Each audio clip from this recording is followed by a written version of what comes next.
యేసుక్రీస్తు నామములో మీ అందరికీ శుభాభివందనాలు తెలియపరుస్తున్నాను.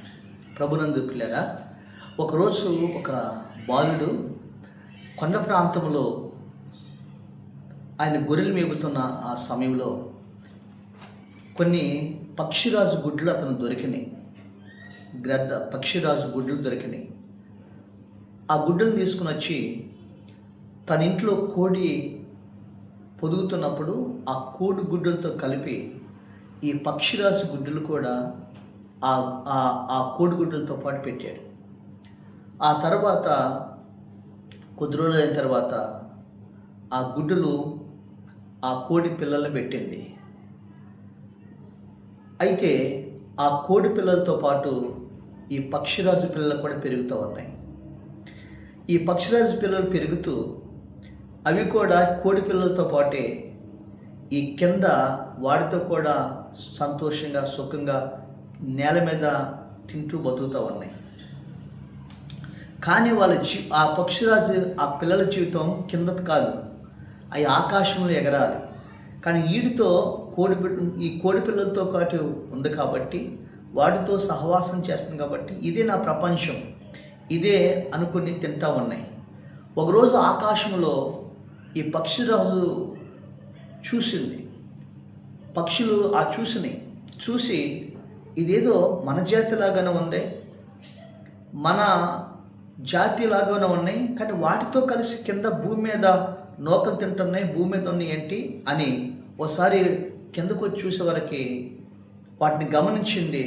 చూస్తే ఇది మన జాతే, ఇది పక్షిరాజు పిల్లలే, కానీ కోడి పిల్లలతో ఉంది ఏంటి అని అప్పుడు ఆ పక్షిరాజు వచ్చి, చూడు మిత్రమా, చూడమ్మా, ఇది నీ ఉండాల్సిన స్థానం ఇది కాదు. మనం ఆకాశంలో ఎగరాల్సిన వాళ్ళం, ఉన్నతమైన స్థితిలో ఉండవలసిన వాళ్ళం. నువ్వు వీటితో భూ సంబంధమైన వాటితో ఇక్కడే నీ జీవితం కాదు అని దానికి తన యొక్క జాతి విషయాలన్నీ కూడా పక్షిరాజు చెప్పింది. ఒకసారి నువ్వు ఎగురు చూడు, నువ్వు ఎక్కడ ఉన్నతంగా ఉంటావో అని చెప్పింది. అప్పుడు ఈ పక్షిరాజు అలా నూరు పోసినప్పుడు ఈ పక్షిరాజుతో పాటు ఎగిరెత్తినప్పుడు వాటితో పాటు కూడా ఈ కోడి పిల్లలతో పెరుగుతున్నటువంటి ఈ పక్షిరాజు పిల్లలు కూడా ఎగురటం ప్రారంభించింది. ఒక్కసారి ఎగిరే వరకు అది ఆకాశం పైకి వెళ్ళిపోయింది. అప్పుడు ఎగురుతున్నా, నిజమే కదా, నేను ఆకాశంలో నా రెక్కలన్నీ కూడా చాపి ఎగురుతున్నప్పుడు నేను పైకి వెళ్ళిపోతున్నానే, మరి ఇన్నాళ్ళ మాట నాకు తెలియదే, నేనేంటి ఈ భూ సంబంధమైన వాటితోనే గడిపేస్తున్నాను అనుకుని ఆ తర్వాత ఈ పక్షిరాజుతో కలిసి ఈ పక్షిరాజు పిల్లలు కూడా ఆకాశంలో విహరిస్తూ అద్భుతంగా పైన యథేచ్ఛగా ఉన్నతమైనటువంటి ఆకాశంలో అవి సంచరిస్తూ ఎగురుతూ ఉన్నాయి ఈ పక్షిరాజు పిల్లలు.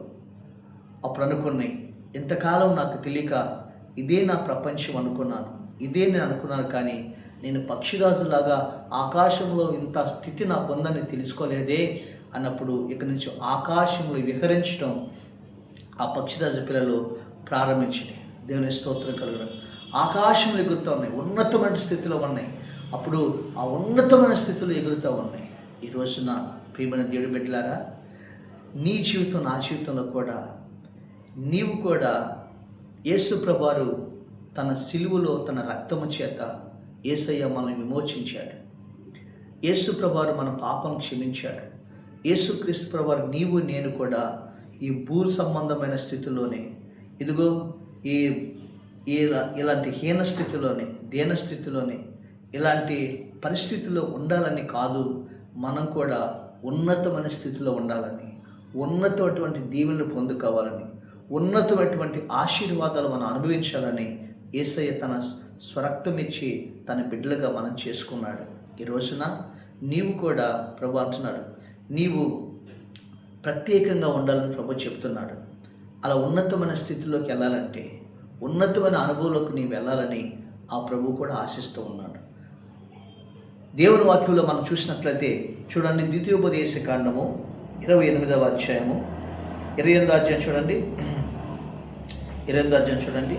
ఒక మాట చెప్తున్న ప్రభు అంటున్నాడు, 14వ వచనం చూసినట్లయితే, అన్ని దేవతలను అనుసరింపకయు వాటిని పూజింపకయు నున్నెడలా నీవు అనుసరించి నడుచుకునే ఎడల నేను నీకు ఆజ్ఞాపించుచున్న నీ దేవుడైన యెహోవా ఆజ్ఞను వాటిని అనుసరించి గైకొని ఎడల యెహోవా నిన్ను తలగా నియమించును కానీ తోకగా నియమింపడు. నీవు పైవాడుగా ఉండవు కానీ క్రిందవాడుగా ఉండవు అంటున్నాడు. నువ్వు దేవుడు అంటున్నాడు, నువ్వు పైవాడుగా ఉండవు కానీ కిందవాడుగా ఉండేవు కాదు. నువ్వు తలగా ఉండేవాడు కానీ తోకగా ఉండేవాడు కాదు. ఈరోజు జీవాధిపతి అయిన దేవుడు నిన్ను పైవాడిగా పెట్టాలని చూస్తున్నాడు. నేను క్రిందవాడిగా ఉండాలని ప్రభు కోరుకోవట్లా. నీవు తలగా ఉండాలని కోరుకుంటున్నాడు. నువ్వు తోకగా ఉండాలని కోరుకోవట్లా. ఈ రోజున ప్రియమైన దేవుడు పెట్టారా? అయితే మనం ఏం చేయాలి తెలుసా? ఆ జీవము కలిగిన దేవుడి సంధిలో ఈ కోడి పిల్లలు అనే భూలోక సంబంధమైన ఈ స్నేహాల నుండి, ఈ భూలోక సంబంధమైన ఈ సమస్తమైన, అది ప్రభు అంటాడు, చీకటికి వెలుగుకి పొత్తెక్కడ, అలాగనే మరి సాతానికి దేవుడికి ప్రత్యెక్కడ, తర్వాత ఇదిగో విశ్వాసకి అవిశ్వాసకి పొత్తెక్కడ, నీవు వీరి వద్ద నుండి ప్రత్యేకంగా బయలువెళ్ళి నువ్వు ప్రత్యేకంగా నా కోసం నువ్వు బ్రతుకు, అప్పుడు ప్రత్యేకంగా నేను దీవిస్తానని ప్రభు చెప్పాడు. దేవుని స్తోత్రం కలుగును గాక. తెలుసా, ఈ రోజున యేసేపు తన యేసేపును కూడా దేవుడు ఆయన నువ్వు ప్రత్యేకంగా ఉండాల్సిన ఆయనని అతన్ని తలగా పెట్టాడు, శిరస్సు వంచబడిగా పెట్టాడు. దావీదుని తీసుకెళ్ళి ఆయన రాజుగా పెట్టాడు.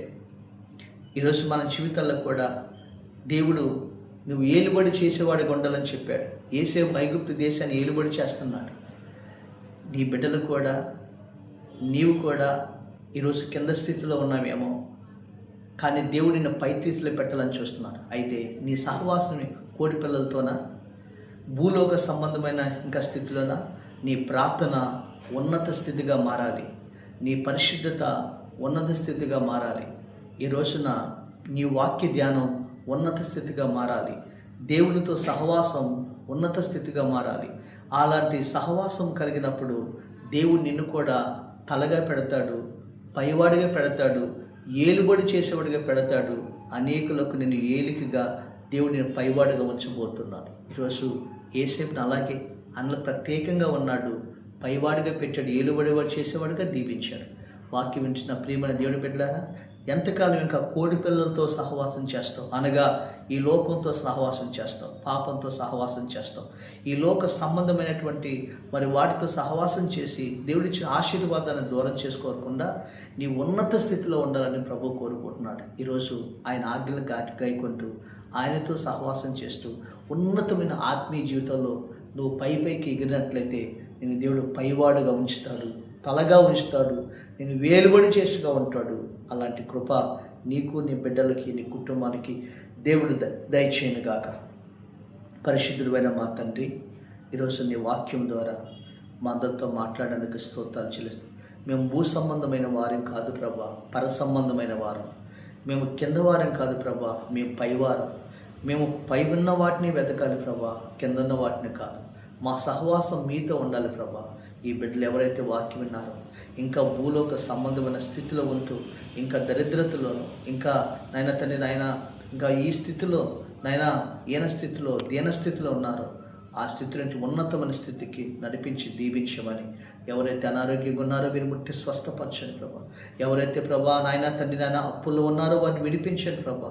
ఎవరైతే అనారోగ్యంతో అప్పుల బాధలతో ప్రభా అదిగో సాతాన శక్తులతో శోధించబడుతున్నారో వారు అందరినీ కూడా ప్రభా విడిపించి వారింట్లో శాంతి సమాధానం నెమ్మదించి వాళ్ళ సమృద్ధి ఇచ్చి వారి ఉద్యోగ వ్యాపారాల సమస్తాన్ని దీవించమని యేసుక్రీస్తు నామములో అడుగుచున్నాము తండ్రి.